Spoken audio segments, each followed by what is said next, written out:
जो लोग अभी तक ये कह रहे थे कि निराधार आरोप लगाए जा रहे हैं, मैंने उनको जवाब देने का काम किया है कि ये है सरदार पटेल के असली वंशज। तमगा तो आपको भी मिल रहा है धरना मास्टर का। जो उत्तर प्रदेश का सूबा है उसके सदन में निर्वाचित होकर के जो महिला गई है, आप उसके लिए आइटम्स जैसे शब्दों का इस्तेमाल कर रहे हैं, आप धरना मास्टर बोल रहे हैं। शब्द कहे गए हैं, संस्कार के ऊपर आपकी बात उठाएगी कि आप जिस तरीके की भाषावली बातों का प्रयोग करती हैं वो कहीं ना कहीं असंसदीय है। सड़क पे चलते हुए एक आवारा कुत्ते को आपने देखा होगा, बहुत तेज भौंकता है और जब जमा करके आप लात मारते हैं तो कू करने लगता है। तो ये जो कू है ना, ये वही है। अब संस्कार याद आ रहे हैं, इससे पहले संस्कार कहाँ चले गए थे? तो मैंने भ्रष्टाचार का ये मुद्दा जो प्राविधिक शिक्षा विभाग का है, इसको उठाया। इस पे मेरी राजनीति मुझे नहीं करना था, मुझे सिर्फ ये बताना था उत्तर प्रदेश की जनता को, 25 करोड़ लोगों को, कि देखिए किस प्रकार से आपकी मेहनत की कमाई के पैसे को अपनी इच्छा अनुसार लोगों में बांटा जा रहा है। और आपके संस्कार तब कहाँ चले गए थे कि जब डॉक्टर सोनेलाल पटेल, जिनका नाम लगा करके जिनकी जिंदगी भर की तपस्या को आप बेच रहे हैं, उनकी पत्नी राजमाता कृष्णा पटेल जी के मुंह पे आपने थूकने का काम किया था। प्राविधिक शिक्षा की डीपीसी के मामले में पल्लवी पटेल लगातार एक के बाद एक बड़े धमाके करते जा रही हैं। आज प्राविधिक शिक्षा विभाग के ओएसडी को सामने लाकर कहीं ना कहीं उन्होंने एक बड़ा प्रहार कर दिया है। पल्लवी जी, क्या कुछ तैयारी, एक के बाद एक लगातार बड़े धमाके, आज ओएसडी सामने आए हैं, वो कह रहे हैं कि रिजिग्नेशन दिया था, क्या कुछ पूरा मामला है और कहां तक इस मामले को लेकर जाएंगे? देखिए, प्राविधिक शिक्षा विभाग में जो एक नियम विरुद्ध तरीके से प्रमोशन हुआ है, सबसे पहले वो बहुत ही निंदनीय है, क्योंकि उसमें आपने जो क्वालिफाइड लोग जो चयनित होते और उसके अपनी योग्यता के अनुसार और वो अपॉइंटमेंट पाते, उनके अवसरों को आपने लूट लिया। दूसरा, ये जो शैक्षणिक रूप से अयोग्य लोगों का आपने प्रमोशन किया और उनकी सैलरी पे स्केल बढ़ा दिया, उससे जो पैसा बढ़ करके अब उनकी सैलरी के रूप में जाएगा, वो कहाँ से जाएगा? सरकारी खजाने से। और वो खजाने का पैसा पब्लिक का पैसा होता है, उसको कोई भी अपनी इच्छा अनुसार किसी को भी नहीं दे सकता, नियम कानून के दायरे में रह करके दिया जाता है। तो extra load per annum 50 crore का पड़ गया, इसकी भरपाई कौन करेगा?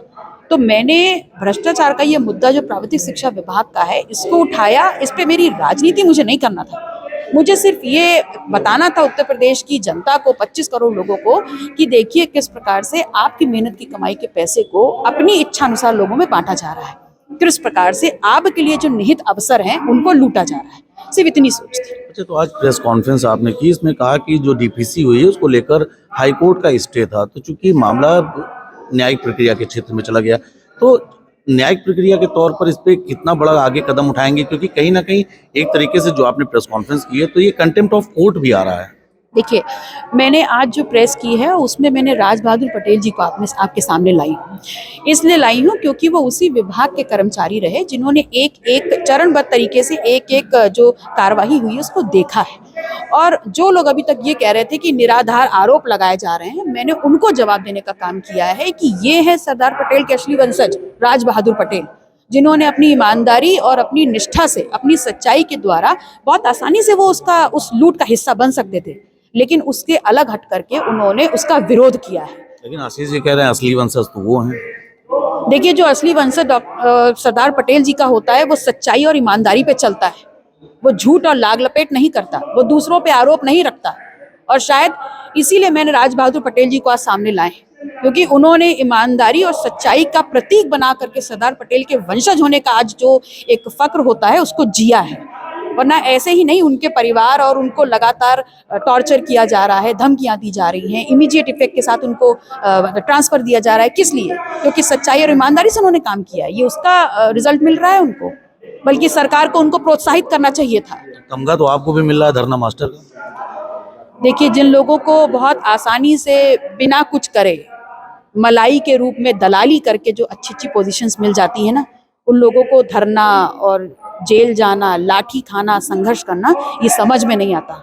ये तमाम चीजें संघर्षों का प्रतीक होती हैं। वो क्या जाने जिनको बिल्कुल सिल्वर स्पून आसानी से मिल गई और दम घर के मलाई खा रहे हैं। और डॉक्टर सोनेलाल पटेल तमाम शब्द कहे गए हैं, संस्कार के ऊपर आपकी बात उठाएगी कि आप जिस तरीके की भाषावली बातों का प्रयोग करती हैं वो कहीं ना कहीं असंसदीय है। देखिए, मैंने अभी कुछ देर पहले भी बोला था, मैं आपके लिए पुनः दोहरा दे रही हूँ क्योंकि आपने फिर वही सवाल मुझसे पूछा है। सड़क पे चलते हुए एक आवारा कुत्ते को आपने देखा होगा, बहुत तेज भौंकता है और जब जमा करके आप लात मारते हैं तो कू करने लगता है। तो ये जो कू है ना, ये वही है। अब संस्कार याद आ रहे हैं, इससे पहले संस्कार कहाँ चले गए थे? आप सदन में, इस देश के सबसे बड़े सदन जो उत्तर प्रदेश का सूबा है, उसके सदन में निर्वाचित होकर के जो महिला गई है, आप उसके लिए आइटम्स जैसे शब्दों का इस्तेमाल कर रहे हैं। आप धरना मास्टर बोल रहे हैं। आप मेरे संघर्षों को मजाक उपहास का कारण समझते हैं। तो आज जब आप पे बात हुई तो आपको संस्कार याद आ गए। और आपके संस्कार तब कहाँ चले गए थे कि जब डॉक्टर सोनेलाल पटेल, जिनका नाम लगा करके जिनकी जिंदगी भर की तपस्या को आप बेच रहे हैं, उनकी पत्नी राजमाता कृष्णा पटेल जी के मुंह पे आपने थूकने का काम किया था। आपके संस्कार तब कहाँ चले गए थे जब राजमाता कृष्णा पटेल जी के आपने मुंह पे तमाचा मारने का काम किया था।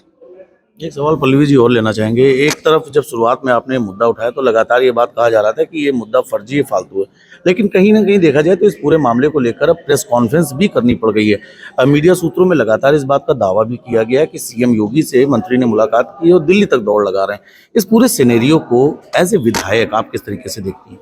देखिए, बहुत ही गंभीर मुद्दा है और पहली बार ऐसा हो रहा है कि फैक्ट्स एंड फिगर्स पूरे पेपर के साथ कोई भी भारतीय जनता पार्टी की सरकार के दौरान हुए भ्रष्टाचार पे उंगली उठा रहा है।